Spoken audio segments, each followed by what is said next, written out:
my lifetime research has been into trying to raise awareness that we could have a population sustainable level.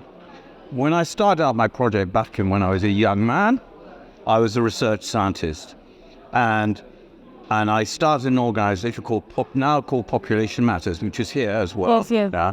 And I have an organization called Population Progress, and basically does films. And in 1993, I held a conference, global conference, where I invited people from all around the world, asked them what they thought their sustainable population was.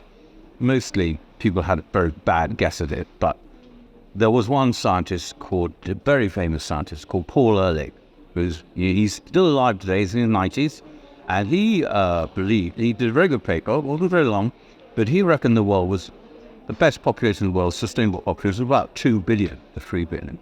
And interesting that I left, I had to earn a living, so I had to change things. Well, the population matter came on, and now that I'm kind of in a retired status, I can take back my absolute interest. I've always carried on with my interest in the financing, these sort of things, interest in doing, that's why I'm doing films and raise interest.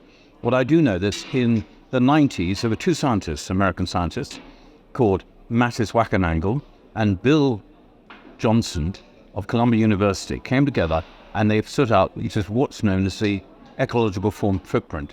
It's not as corny as all that, as it sounds. Actually, it's based upon millions of computations and background. They've taken the data set for 200 countries, every country in the world, the United Nations since 1962, all the way up to 2022, and they'll do it this year. But you get the easy concept, which is they call the Earth over, the number of Earth or overspill, what do you call it? It takes 1.75 Earths of production to supply one Earth in 1 year, So it's quite a thing. We're really doing it. And what's crazy about it is they worked out the consumption we produce, the amount the Earth produces and the amount we take in for every country. And they do it on a global. When you do it on a global scale, they cross.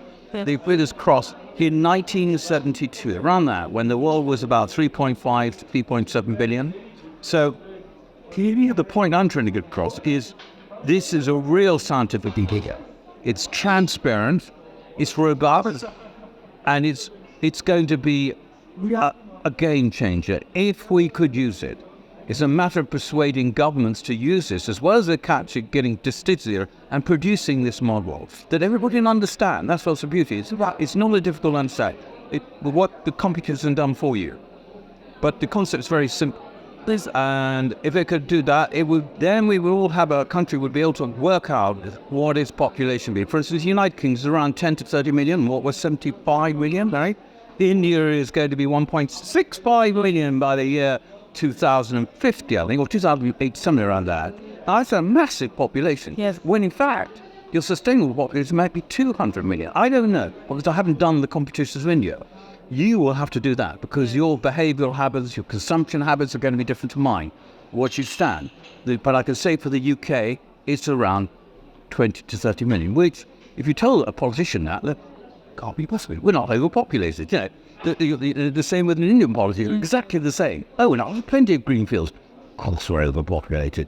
And we have been for a long, long time.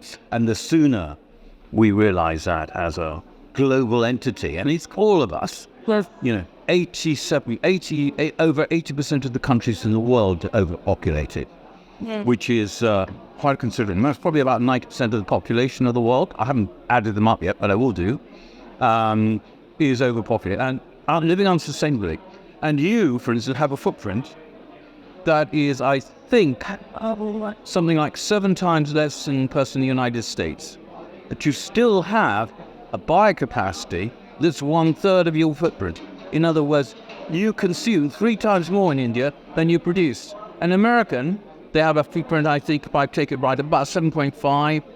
And they have footprint about 5, and they have about 7, and they have a capacity of about 5. So they're also unsustainable. And a big country like that produces all that grey.